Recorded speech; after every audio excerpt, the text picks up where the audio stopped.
사도 바울은 계속 본질에 대한 이야기를 한다고 그랬습니다. 이제 어떤 분들 혹시 이렇게 생각하실 분들이 모르겠어요. 유 목사님 정말 개척부터 8년 동안 진짜 그 본질이라는 얘기는 정말 귀에 인이 박히도록 들었습니다. 우리 목사님은 진짜 맨날 본질. 왜 이렇게 목사님 맨날 그렇게 본질 타령이세요? 본질이 밥 먹여주나요? 네. 그 말은 꼭 예수가 밥 먹여주나요? 그 말처럼 들려요. 그렇게 생각하실 분들이 계실까봐 또 말씀드려요. 여러분, 제 얘기 아니에요. 제가 본질하는 게 아니고 성경이 본질하는 겁니다. 성경을 아무리 뒤져봐도 다 본질 얘기인데 우리는 성경을 비본질적인 것만 받아먹고 있는 거예요.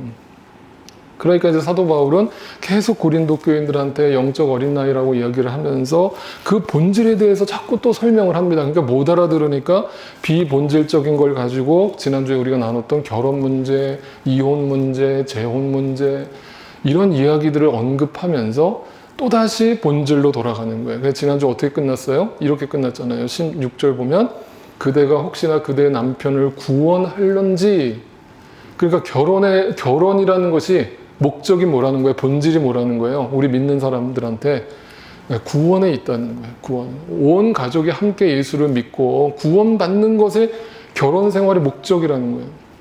그러니까 이게 본질이라는 거예요. 그러니까 사도 바울은 비본질적인 걸 얘기하다가도 결국은 본질로 끝나는 거예요. 네. 오직 그것만 전하는 거예요. 그러니까 오늘 말씀도 마찬가지예요. 오늘 말씀도 갑자기 결혼, 이혼, 재혼 이런 얘기를 하다가 갑자기 오늘 17절에 뜬금없이 이런 얘기를 하는 거예요. 그 이유가 있어요. 17절 봅시다. 각 사람은 주님께서 나누어 주신 분수 그대로 하나님께서 부르신 처지 그대로 살아가세요. 자, 결혼 얘기했고 이혼 얘기했고 재혼 얘기했고 독신 얘기했고 이런 얘기를 하는데 사도 바울이 갑자기 나누어 주신 대로, 부르신 대로, 이 부르셨다라는 것은 구원의 부르심을 얘기하는 게 아니라 여러분의 지금 삶의 자리, 여러분의 처한 상황, 여러분이 지금 살아가고 있는 그 삶의 자리를 뜻하는데 그 부르신 처지 그대로 살아가래요. 이 살아가라는 헬라어 단어가 그대로 걸어가라 이 말이에요. 걸어가라. 계속 뒤돌아보지 말고 그대로 가. 거기서 뭔가 새롭게 바꾸려고 하지 말고 그냥 부르신 대로 가. 이 얘기를 하는 겁니다. 그러니까 비본질적인 거에 관심을 갖고 있는 고린도 교인들한테 그런 거 중요한 거 아니니까, 그게 중요한 게 아니니까 하나님이 너희를 어떻게 부르셨는지만 기억하고 그 부르신 대로 살아가. 그러면서 이렇게 얘기하는 거죠. 이것이 내가 모든 교회에 명하는 지시예요. 그러니까 지금 고린도 전서잖아요. 그러면 고린도 교인들한테 편지를 쓰고 있는 건데 사도 바울은 특이하게 이 말은 모든 교회에게 해당된다. 네? 고린도 교회뿐만 아니라. 그 말은 무슨 뜻이에요? 이게 비본질이라는 거예요? 본질이라는 거예요? 네, 본질적인 얘기를 하려고 하는 거예요. 그러니까 모든 교회들도 귀담아 들어라. 이건 중요한 얘기다. 이 말이에요. 그러면서 그렇다면 부르신 처지 그대로 살라는 말의 뜻이 무엇인가? 도대체 이 말은 어떻게 해석을 해야 되는가? 그 첫 번째 예를 들어주는데 그 첫 번째 예가 바로 할례 문제입니다. 18절에 보니까 할례. 이 할례 문제에 대해서는 아주 심각한 이슈였어요. 당시 초대교회 안에. 사도행전 15장에 보면 이것도 이제 한 달밖에 안 남았어요. 이제 이 소리도 이제 들을 날이 한 달밖에 안 남았습니다. 자, 사도행전 15장에 보면 그 할례 문제, 그러니까 자, 당시 2000년 전에는 교회 안에 유대인 크리스찬들이 있었고 또 이방인 크리스찬들이 있었잖아요. 그죠? 그런데 유대인 크리스찬들은 뭐라고 얘기를 했겠어요? 할례가 뭡니까, 여러분? 할례가 뭐예요? 유대인들은 무조건 태어나자마자 8일이 지나면 할례, 남자의 표피를 제거함으로 인해서 내가 하나님의 백성이라는 사인으로 몸에 새기는 거예요. 그죠? 그런데 그거를 받아야만 하나님의 백성이라고 믿었던 거예요. 유대인들은. 그런데 예수를 믿었는데도, 교회 안에 들어왔는데도 여전히 그 할례파가 있는 거예요. 야, 예수 믿는 거 내가 인정하는데, 예수 나 믿는데 그 그런데 할례는 받아야 돼. 할례 안 받으면 도대체 안 믿는 사람하고 어떻게 구분할 거야? 네, 이렇게 얘기를 하는 거예요. 그러니까 예루살렘에 모여가지고 그거 가지고 총회가 열린 거예요. 회의가 열린 거예요. 도대체 어떻게 해야 되느냐? 그때 사도 바울과 베드로가 나서가지고 뭐라고 얘기합니까? 네, 그 할례라는 행위가 중요한 게 아니다.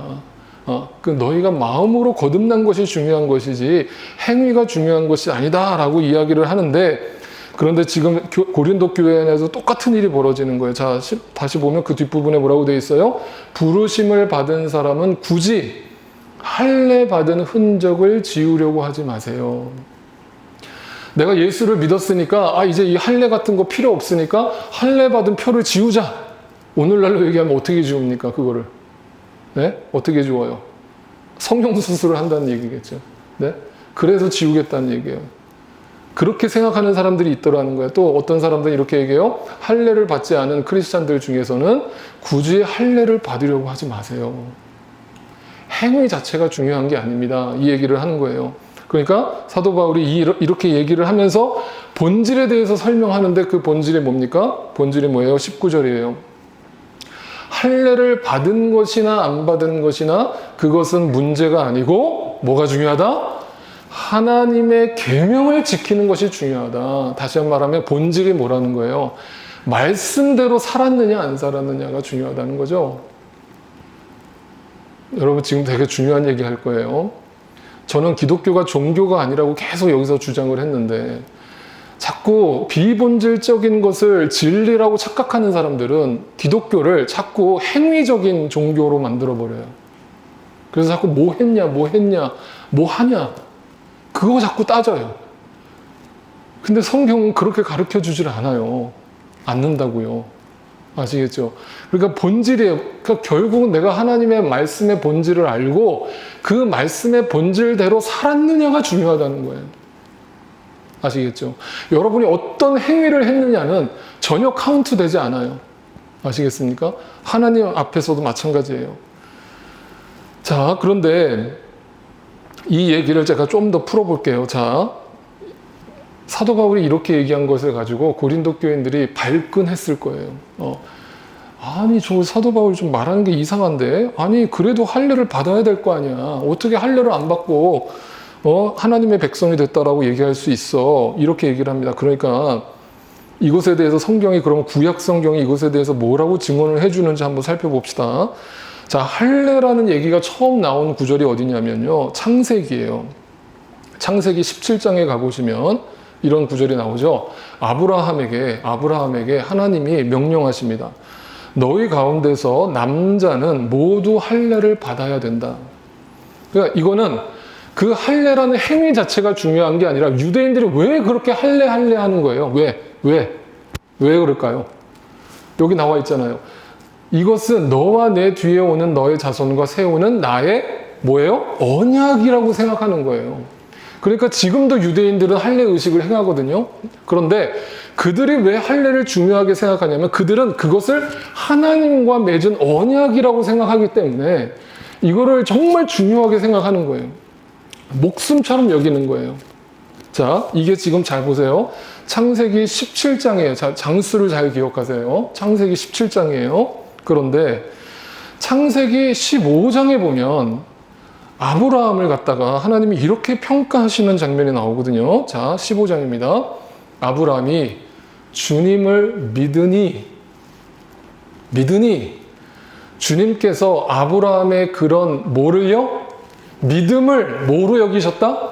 의로 여기셨다. 자, 행위라는 단어가 있어요, 없어요? 없어요. 믿음을 의로 여기셨다. 자, 이게 몇 장이에요? 15장이에요. 그러면 아까보다 전이에요, 후예요? 전이에요. 그러면 할례를 행하라, 언약이다 라고 얘기하는 창세기 17장의 내용은 그 전에 뭐가 있는 거예요? 하나님은 뭘 보신다는 거예요? 우리의 마음의 믿음을 보신다는 거예요. 그 할례라는 행위를 보는 게 아니라, 무슨 말인지 아시겠죠? 이걸 알고 있었던 사람이 누구예요? 사도 바울이에요.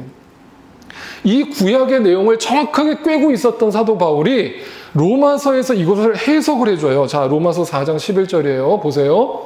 똑같은 얘기예요. 아브라함이 할례라는 표를 받았는데 그것은 그가 할례를 받지 않은 상태에서도 창세기 15장에서도 이미 얻은 믿음의 의를 확증하는 것이었습니다. 무슨 말이에요?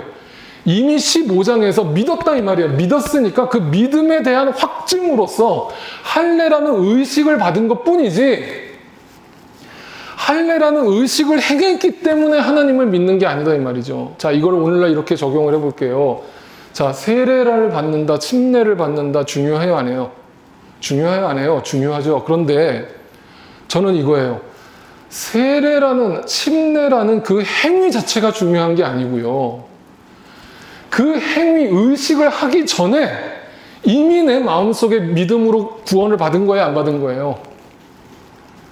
구원을 받은 거예요, 안 받은 거예요? 받은 거예요. 아시겠죠?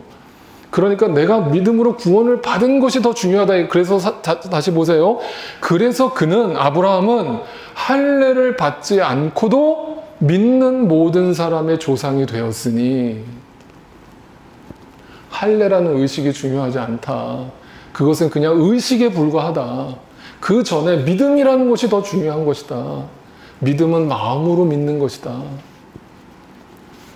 이것은 할례를 받지 않은 사람들도 의롭다는 인정을 받게 하시려는 것이었습니다. 클리어하죠? 클리어하죠? 그러니까 아주 명확하게 구약을 풀어줬단 말이에요. 사도 바울 개인의 얘기가 아니에요. 이미 성경에 그렇게 적혀 있다 이 말이죠. 그러니까 이미 얻은 믿음의 의를 확증한 것이 뭐다? 할례라는 의식일 뿐이다. 세례라고 침례라는 의식을 받지 않았다고 해서 여러분이 구원 안 받은 게 아니고 네, 그 전에 의식을 행하기 전에 이미 여러분은 마음으로 구원을 받았다. 네, 믿었다. 믿어졌느냐예요. 이 싸움이에요. 자, 그런데도 여전히 고린도 교인들과 당시 초대 교인들은 그 할례라는 의식이 중요하다라고 생각을 하고 있었기 때문에 기독교를 종교화 시켜버린 거예요. 여러분, 세례라는 것이 말이 어떤 어원이 있다고 그랬습니까? 세례. 세례가 뭐예요? 세례하고 침례하고 뭐가 다릅니까? 뭐가 달라요? 이거 혹시 누가 물어보면 대답할 수 있으세요, 여러분? 세례, 침례가 다릅니까? 제가 이렇게 질문할게요. 세례, 침례가 달라요? 네, 침례교에선 침례 주고요. 다른 교단에선 세례 주던데요. 그게 아니고요. 여러분, 세례라는 거는 손세자를 쓴단 말이에요. 그래서 손으로 스프링클, 그러니까 이렇게 물을 뿌린단 말이죠. 물을 뿌려서 세례 의식을 행하죠. 그런데 침례라는 건 뭐예요? 침수할 때 물에 잠긴다는 뜻 아닙니까? 그러니까 영어로 얘기하면 baptism, 헬라어로 baptizo, 물에 잠겼다가 다시 나온다 이 말이죠. 그러면 성경적으로는 어떤 단어가 더 맞아요? 침례라는 말이 더 맞죠. 그런데 그러면 세례는 틀린 거예요? 이렇게 물로 손으로 뿌리면 틀린 거예요? 이렇게 자신이 없어지세요 점점. 틀린 거예요 아니에요? 아니에요. 왜요? 이 세례라는 의식을 왜 행했습니까? 언제부터 행했습니까? AD 313년에 콘스탄틴 로마 황제가 기독교를 국교화하기 전까지는 다 침례를 받았단 말이에요. 무조건 다 침례예요. 요단강에 가가지고 무조건 물에 빠졌다가 나오는 거예요. 그런데 로마를 국교화했단 말이에요. 기독교를 국교화 하루아침에 오늘부터 다 예수 믿어. 다 교회가 라고 황제가 선포를 한 거예요. 그러면 당시 로마 시대 로마에 수많은 백성들이 있었는데 그 사람들이 다 기독교 믿고 있었어요? 그 전까지? 예? 수많은 종교가 있었단 말이에요. 다신교란 말이에요. 로마 제국은. 근데 내가 불교가 다니고 있었는데 갑자기 황제가 오늘부터 교회 가라는 거예요. 무조건. 그래서 교회를 간 거예요. 자 보세요. 하루아침에 교회 안에 로마 시민들이 다 구름대처럼 모여들었을 거 아니에요. 네, 불신자들이잖아요, 다. 그 사람들 다 언제 침례 주고 앉아 있어요? 네? 언제 침례 주고 앉아 있냐고요. 그래서 만든 게 뭐예요? 그래서 세례라는 의식을 만든 거예요. 그래서 이렇게 쭉 앉혀놓고 그냥 지나가면서 막 뿌린 거예요. 지나가면서. 이걸 저는 어디서 봤냐면요. 군대에서 봤어요. 군대에서. 군대에 가니까요. 그 군대 장병들이 초코파이 먹으려고 교회 오거든요. 불신자들이 초코파이 하나 준다. 그러니까 불교는 초코파이 하나 준다 그러는데 기독교는 2개 준대. 그러면 다 교회 오는 거예요. 다 교회. 그러면 목사님이 세례를 준다고 하는데 그 장병들이 막 수백 명이 앉아 있으니까 연대 교회니까 목사님들이 막 지나가서 막 뿌리는 거냐. 막 물을 뿌리는 거예요. 그걸 본 거예요. 그게 로마 교회의 모습이었다는 거예요. 막 하루아침에 수많은 불신자들이 들어오니까. 그러니까 세례라는 의식 자체가 틀린 게 아니고, 이제 그거는 이제 형식으로 그렇게 이제 간편하게 드리게 된 것이 오늘날 유래가 된 것이죠. 그러면 저희는 침례교단이니까 무조건 침례만 합니까? 아니죠. 저희도 세례를 할 때가 있죠. 언제 세례를 줍니까? 지금 병상에 누워서 죽을 날을 받아놓고 있는 분이 죽기 전에 예수를 믿겠다고 하는데 침례 받아야 된다고 저기 목욕탕으로 끌고 가요? 그분을? 그럴 수 없잖아요. 그럼 병상에 누워 계신 분한테는 세례를 베풀죠.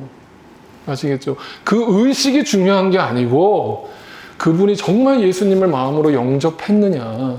네, 그게 중요하다는 것을 얘기하는 거예요. 아시겠죠? 분명히 정리가 되셨죠? 자, 그 다음에 이것에 대해서 사도 바울이 다시 한번 쐐기를 박으면서 로마서 2장에서 설명해요. 오히려 속사람으로 유대사람인 사람. 겉으로 아무리 저기 양꼬리 머리 하고 다니고 모자 쓰고 다니고 그 유대인 복장을 하고 다닌다고 해서 유대인이 아니고 속사람으로 유대사람이 진짜 유대사람이다. 그러니까 율법의 조문을 따라서 받는 할례가 아니라 성령으로 마음에 받는 할례가 진짜 할례다. 이런 사람은 사람에게서가 아니라 하나님에게서 칭찬을 받는다. 다시 말하면 사람이 보는 눈으로 평가받는 게 아니라 우리의 중심을 보시는 하나님에 의해서 그 믿음이 칭찬을 받게 될 것이다. 네. 그러니까 기독교는 종교가 아니에요. 종교라는 형식이 중요하지 않고요. 여러분이 오늘 이 자리에 와서 이렇게 예배 드리고 있다고 해서 거룩한 게 아니고요. 여러분의 마음이 말씀의 기준에 근거해서 살아가고 있다면 그 구원받은 간증과 그 기쁨으로 하루하루를 살아가고 있다면 여러분은 하나님께로부터 칭찬을 받을 것이고요. 네. 여러분의 마음이 세상 사람하고 똑같다면 그리고 그냥 일주일에 한 번 교회 와서 예배라는 형식만 드리고 있다면 여러분은 사람에게서는 칭찬을 받을지 모르지만 하나님 앞에서는 칭찬을 받지 못할 것이다. 그 얘기를 하는 겁니다. 본질이죠. 그러면서 뭐라고 다시 19절 다시 보세요. 할례를 받은 것이나 안 받은 것이나 그것이 문제가 아니라 그건 비본질이고 하나님의 말씀을 지키는 것이 중요합니다. 그러니까 이 말의 뜻은 말씀을 읽을 때 말씀의 본질을 깨닫고 그 본질의 말씀에 순종하며 살라는 뜻이에요. 오늘날 많은 크리스찬들이 말씀대로 사세요, 말씀대로 사세요. 이런 거를 구호처럼 외치고 다니는데 도대체 말씀대로 산다고 하면서 말씀을 지금 유대인들처럼 할례를 행해야 된다 라면서 하나님의 말씀을 문자적으로만 이해하고 그 말씀대로 산다면 도대체 그게 말씀대로 사는 거냐는 거예요. 네?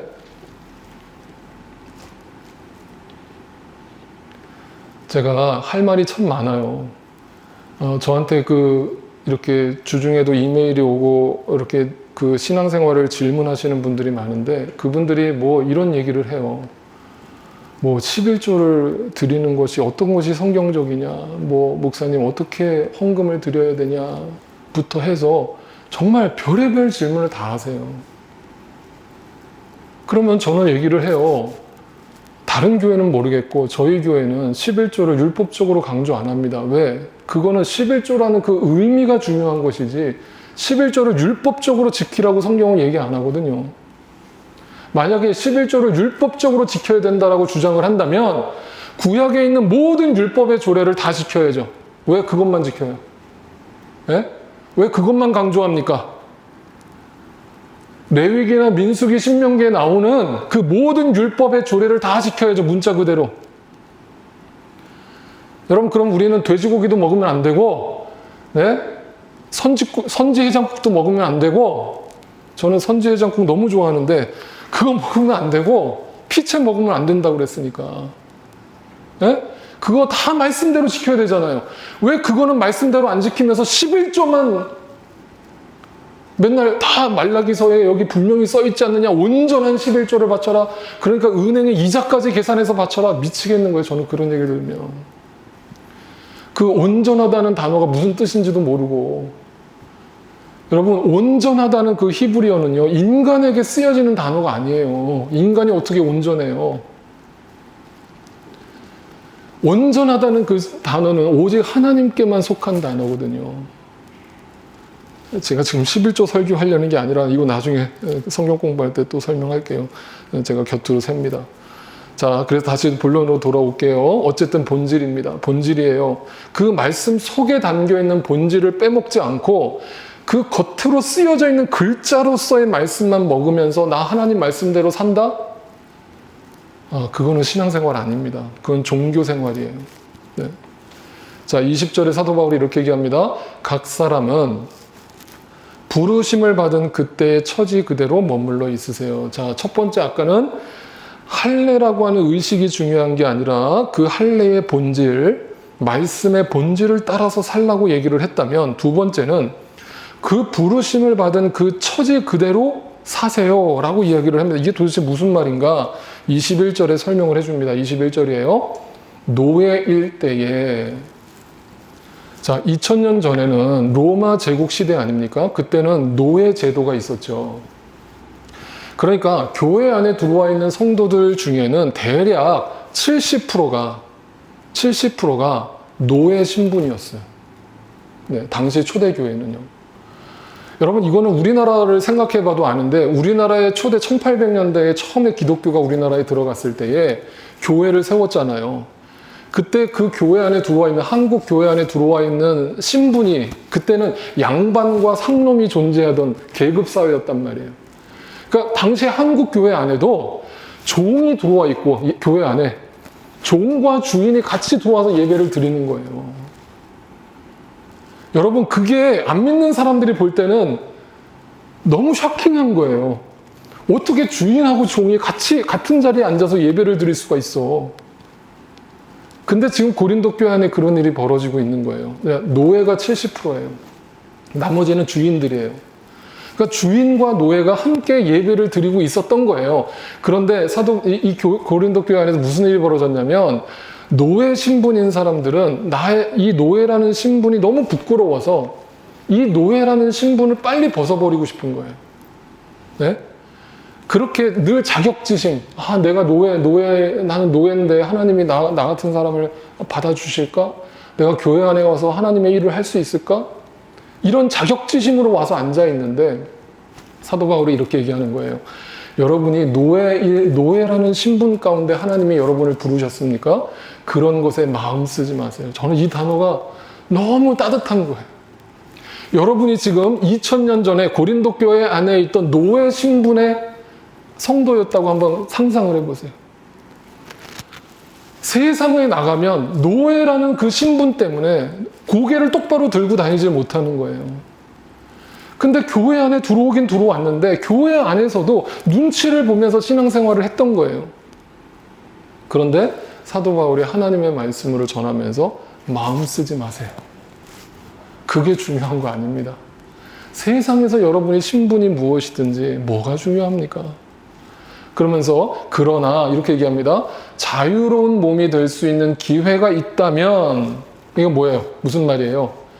종의 신분에서 벗어날 수 있는 기회가 있다면 그거를 놓치지 말고 이용하세요. 적극적으로 활용해서 노예라는 신분에서 해방되세요. 이런 얘기를 하는 거예요. 그러면 이 말을 고린도 교회에다 편지를 쓰고 있잖아요. 그러면 나머지 30%는 노예가 아니란 말이에요. 그럼 나머지 30%는 주인이죠. 부자들이죠. 고린도 교회는 부자 교회였어요, 여러분. 부자들이란 말이에요. 그러면 이 말은 누구들하고 하는 소리일까요? 누구들하고 하는 소리일까요? 부자들이라고 하는 소리죠. 너희 부자들아, 너희 주인들아, 너희 교회 안에 70%가 아직도 노예들이지. 너희의 그 부를 사용해서 그들의 노예 제도를 해방시켜 줄 수 없겠니? 그걸 이용해라 라면서 적극적으로 얘기를 해줍니다. 이게 교회에 나온 거죠. 교회의 모습이죠. 교회의 모습이에요. 오늘날 우리는 이민사회, 이민교회 안에 있기 때문에 여러분 늘 이런 마음이잖아요. 저희 교회 아직 이제 현재로서는 이제 신분 문제 때문에 아파하시는 분들은 현재로는 없는데 전까지는 있었죠. 그 신분 문제 때문에 늘 그분들의 기도 제목은 뭐예요? 그 신분 문제 아니에요. 그게 뭐 진짜 저도 받아봤지만 이게 뭐라고? 예? 그 카드 하나 받는 게 뭐라고? 그거를 십몇 년을 고생을 했나? 네. 생각해보면 진짜 아무것도 아닌데. 그런데 결국 그런 기회가 올 때 교인들이 관심을 갖고 그걸 함께 기도해주고 도와주라는 뜻이죠. 네. 이런 얘기입니다. 자, 그러면서 또 얘기를 합니다. 여기서 퀴즈 나갑니다. 퀴즈. 자, 22절입니다. 제가 가로로 뺐어요. 자, 가로 빼고 읽어봅시다. 노예로서 부르심을 받은 사람은 주님께 속한 자유인입니다. 여기서 정말 명언 같은 얘기를 하는데요. 당신이 노예 신분의 크리스찬이라면 부르심을 받았잖아요. 이제 당신이 크리스찬이 됐잖아요. 그러니까 주님께 속한 뭐예요? 자유인이에요. 세상에서는 노예일지 몰라도 교회 안에서는 당신은 크리스찬이기 때문에 자유인입니다. 그렇게 생각하세요. 또한 그와 같이 자유인으로서 부르심을 받았다면 내가 세상 신분으로는 자유인이에요. 부자예요. 그렇다면 교회 안에 들어왔으면 부자라고 자랑하지 말고 자유인이라고 자랑하지 말고 그리스도의 노예가 되세요. 명언이에요. 명언. 오늘의 명언. 하나님 말씀. 그런데 여기 가로 안에 들어가는 아주 중요한 단어가 있어요. 이게 본질이에요. 뭐예요? 뭘까요? 맞춰보세요. 퀴즈. 그래도 비슷하게 다 맞추시네요. 네. 답을 알려드리면 주님 안에서요. 네. In the Lord Jesus Christ. In the Lord. 주님 안에서. 주님 안에 있다면 내가 세상에서 노예라는 게 뭐가 중요해요? 세상에서 가난하다는 게 뭐가 중요합니까? 세상에서 내가 떵떵거리고 살지 못한다는 게 뭐가 중요합니까? 내가 세상에서 부자라는 게 뭐가 중요합니까? 교회에서도 부자입니까? 제가 아까 군대교회 얘기했잖아요. 군대교회는 장교들이 와서 섬기거든요. 장교들이. 근데 사병들이 예배를 드리는데 장교들이 와서 주보 나눠주고 막 합니다. 그런데 그 주보 나눠주시던 집사님, 교회 집사님이 누군 줄 아세요? 우리 사단장님이었어요. 사단장님. 여러분 군대에서 사단장이라는 계급의 높이를 아시죠? 거의 신적인 존재거든요. 사단장은 군 생활하는 동안에 얼굴 한번 볼까 말까예요. 사병들은. 근데 그 사단장이 교회 집사예요. 와서 매주일 와서 저 입구에 서가지고 주보 나눠주는 거예요. 사병들한테. 환영한다. 주님의 이름으로 사랑한다. 잘 왔다. 세상에서야 내가 사단장이지 교회 안에서도 내가 사단장이에요? 네. 그러니까 교회 안에서는 세상 신분과 직분을 다 버려야 되는 거예요. 그저 하나님 앞에서 주님 안에서 우리는 다 형제 자매인 거예요. 네, 이게 교회인 거예요. 아시겠죠? 그런데 교회 안에서도 여전히 세상 자랑하고 있는 사람들이 있다면 어린 나이, 영적 어린 나이. 네, 뭐가 중요해요? 그러니까 이 말을 다시 정리해 드릴게요. 잘 들으세요. 주님께 속한 자유인이라고 그랬어요. 그리스도의 노예가 되라고 그랬어요. 다시 말하면 지금 내 처지가 어떠하든지 주님 안에 있는가가 더 중요하다. 그것이 본질이다. 그러면서 23절의 쐐기를 박아요. 여러분은 하나님께서 여러분은 어떤 분들인지 설명하는 거예요. 여러분은 말이죠. 하나님께서 전지전능하신 하나님께서 온 우주 만물을 창조하신 창조주 하나님께서 값을 치르고 사신 분이에요. 자, 여러분, 노예제도가 있었던 시대에서는 이 말을 단번에 이해했어요. 뭐냐면, 노예를 살 때 돈을 내야 되잖아요. 돈을 내고 사람을 사는 거란 말이에요. 그러니까 사도 바울이 그걸 알고 그걸 인용한 거예요. 그러니까 우리를 하나님이 부르셨을 때 어떻게 불렀냐면, 값을 치르고 사셨다는 말이에요. 이 무슨 값이에요? 무슨 값이에요? 핏값으로 사셨다고요. 자신의 독생자 아들 예수 그리스도를 우리를 위해서 죽이시고 대신해서 우리를 샀단 말이에요. 누가? 전능하신 하나님이, 창조주 하나님이. 여러분은 그런 존재시라고요. 그러니까 세상의 신분이 뭐가 중요해요? 세상에서 내가 돈 없고 백 없는 게 뭐가 중요합니까? 하나님 앞에서 당당하라는 거죠. 네. 그러면서 뭐라고 얘기해요? 사람의 노예가 되지 말래요. 이게 뭐예요? 비본질이죠. 사람 눈치 보지 말라 이 말이에요. 교회 안에 들어와서도 사람 눈치 보지 말고 내 신분과 내 자격 때문에 자격지심에 걸리지 말고, 이 말은 다른 말로 바꿔서 얘기하면 상황의 노예가 되지 말라는 얘기. 내 처지. 제가 이렇게 설명드리죠. 여러분, 이 상황의 노예가 된다는 말은 이거죠. 우리는요, 인간이기 때문에 어떤 상황이 변하면, 어떤 상황이 발생하면 그 상황에 온 신경이 꽂혀요, 안 꽂혀요? 꽂혀요. 꽂히죠. 제 얘기할게요. 저도요, 꽂혀요, 어딘가에. 늘 성령 충만하지 않아요, 저도. 제가 이번 주간에 와이프가 간증해요. 이번 주간에 계속 머릿속이 복잡한 거예요. 이 예배당 옮기는 문제가 빨리빨리 이게 계획대로 진행이 돼야 되는데, 아무리 기다려도 미국 교회는 연락이 안 오고, 빨리 해켄색 교회에다가 통보를 해줘야 되는데, 그러니까 여러분들은 그만큼 고민하는지 모르겠지만 저는 이것 때문에 막 잠이 안 올 정도인 거예요. 빨리빨리 이게 진행이 돼야 되는데 딱 결론이 안 나니까. 그래서 막 거기에 빠지는 거예요, 제가. 거기에 막 빠지는 거예요. 와이프가 옆에 와가지고, 여보 너무 마음 쓰지 마. 그래요. 너무 거기 빠지지 마. 그래요. 그러면서 제가 말씀 준비하면서 또 깨닫는 거죠. 아, 내가 또 순간 상황의 노예가 됐구나. 네, 그게 뭐가 중요한데. 설령 안 된다고 하더라도 무엇이 중요한데. 네. 어디서 예배 드리든 뭐가 중요한데. 뭐 길거리로 나앉아서 저기 야외 예배를 우리가 매주 드리든 뭐가 중요한데. 내가 순간 또 그 상황의 노예가 됐구나. 하나님께서 여러분을 그 핏값으로 사셨다는 걸 잊어버리지 말고, 사람의 노예가 되지 말고 상황의 노예가 되지 마세요. 네. 그러면서 마지막 24절에 이렇게 얘기합니다. 형제 자매 여러분, 부자나 노예나 뭐 주인이나 노예나 부자나 가난한 사람이나 신분 이런 거 따지지 않고 우리를 이렇게 불러요. 형제 자매 여러분. 주 안에서 형제 자매 된 여러분, 각각 부르심을 받은 그때의 처지 그대로 있으면서 하나님과 함께 살아가세요. 그게 본질입니다. 다시 말하면 두 번째 뭘 얘기하는가? 나를 부르신 자리, 그 상황에 순종하며 하나님과 동행하라. 그럼 이 말을 되짚어서 얘기한다면, 오늘 나를 이곳에 두게 하신 것에 불평불만하지 말란 얘기죠. 하나님이 나를 이곳에 두신 이유, 내 상황과 처지가 이유가 있다는 거예요.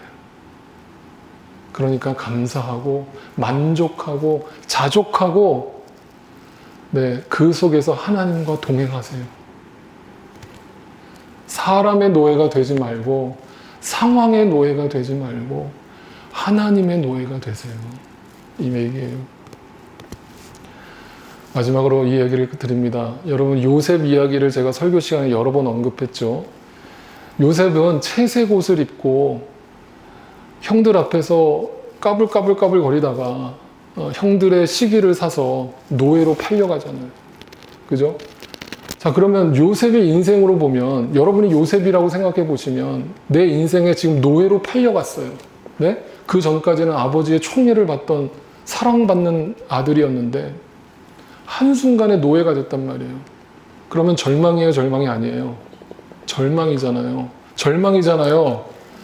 그런데 창세기는 놀라운 얘기를 하는 거예요. 그 채색 옷을 입고 아버지 밑에서 그렇게 호강을 할 때는 1절 이런 얘기가 안 나오다가 요셉이 노예로 팔려간 그 장면에서 이런 구절이 나와요. 여호와께서 요셉과 함께 계심으로 그가 형통한 자가 되어 그의 주인 애굽 사람의 집에 있으니 그의 주인이 여호와께서 그와 함께 하심을 보며, 믿지 않는 사람이 그걸 보며 또 여호와께서 그의 범사에 형통하게 하심을 보았더라. 형통이 뭐예요?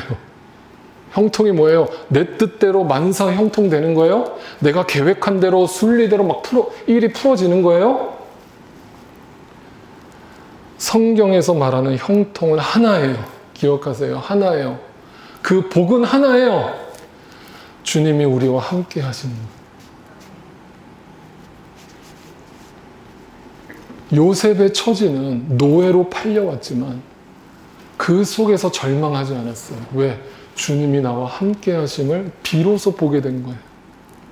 비로소 보게 된 거예요. 그래서 그 노예 신분에 불평불만하면서 투덜투덜하면서 노예 생활을 했어요? 네? 최선을 다했어요. 최선을 다해서 걸레 빨고 걸레 바닥 닦고. 어떤 노예들도 그렇게 안 해요. 왜? 노예들은 보통 주인 볼 때만 해요. 주인 볼 때만. 주인이 볼 때만 하는 척 해요. 그러다가 주인 안 보면 놀아요. 그게 노예예요. 내가 이거 더 한다고 해서 돈이 나와요? 뭐가 나와요? 근데 요셉은 안 그랬던 거예요. 주인이 보나 안 보나 늘 하나님 앞에서 성실했던 거예요. 그걸 누가 봤어요? 믿지 않는 보디발이 보고 그를 총애해 주는 거예요. 네, 말씀의 결론입니다. 부르신 그 자리에서 하나님과 동행하며 말씀에 순종하며 말씀의 본질이라는 말씀에 순종하며 상황이라는 상황의 말씀에 순종하라. 네, 오늘 말씀의 결론이에요. 첫 번째, 말씀의 본질을 아세요. 본질의 눈을 뜨세요. 그리고 그 말씀의 본질에 순종하세요. 두 번째, 어떤 상황으로 나를 부르시든 그 상황 속에 하나님의 뜻이 있음을 기억하고 순종하세요. 진짜 마지막으로 한국에 마커스라고 하는 찬양팀이 있어요. 마커스라고 하는 찬양팀이 있는데 그곳에 여자 리더가 있으세요. 여자 리더가 있으신데 저 개인적으로 참 좋아하시는 찬양 사역자예요. 한부영 씨라고 있어요. 한부영 집사님이신데 이분이 그 CTS에 나와서 그 간증을 하시는데 뭐 이제 거두절미하고 그 뒷부분만 제가 잠깐 보여드릴게요. 이분이 이런 간증을 합니다. 제가 예배를 인도한 예배는 아니었는데 딱 그 질문을 받을 때마다 딱 생각나는 예배가 있어요. 그러니까 저희가 그 종로 쪽에서 이제 한 교회에 이제 저희가 예배를 드리고 있었는데 그때가 딱 성탄절을 바로 며칠 앞둔 예배였거든요. 근데 이제 그 예배 장소가 좀 문제가 생겼어요. 그러니까 예배를 이제 리허설을 위해서 준비를 하고 있었는데 리허설을 중간에 갑자기 예배 장소를 바꾸게 된 상황이 됐어요. 이제 왜냐하면 그 성탄절 준비를 그 교회에서도 성탄절 준비를 해야 되잖아요. 근데 이제 성가대가 그 본당을 쓰지 않으면 연습을 할 수 없는 상황이 된 거예요. 갑자기 모든 시스템을 다 철수하면서 그 교회 식당, 그러니까 지하에 있는 식당으로 가게 됐어요. 거기서 다시 세팅을 하고 부산스럽게 막 세팅을 하고 다시 리허설을 하고 이제 저희가 또 상황 설명도 했죠. 예배자들에게 설명을 하고 같이 예배를 드리기 시작하는데 딱 들었던 마음은 장소는 정말 중요하지 않다. 우리가 어디에 있건 하나님 오늘 우리와 함께 하시는 예배구나라는 그 마음이 들기 시작하니까 굉장히 뭔가 이게 정말 온몸에 이렇게 쭈뼛한 지금 제가 얘기를 하면서도 그런 마음이 그런 이렇게 몸에 전율이 오는데 너무 기뻐 받으시는 예배였다. 그러니까 그곳에 온 모든 예배자들이 하나님 내가 어떤 상황 가운데서도 예배하겠습니다라는 그 고백이 나오는 예배였던 거죠. 부르신 곳에서 나는 예배하네. 어떤 상황에도 나는 예배하네. 부르신 곳에서 나는 예배하네. 어떤 상황에도 나는 예배하네.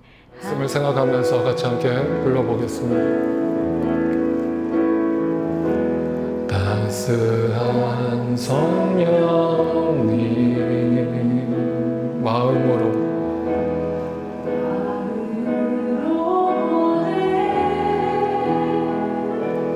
내 몸을 감싸며 주어지는 평안함 만족함을 느끼네. 부르신 곳에서 나는 예배하네. 어떤 상황에도 나는 예배하네. 부르신 곳에서 나는 예배하네. 어떤 상황에도 나는 예배. 부르신 곳에서 부르신 곳에서 나는 예배하네. 어떤 상황에도 나는 예배하네. 부르신 곳에서 나는 예배하네. 어떤 상황에도 나는 예배하네.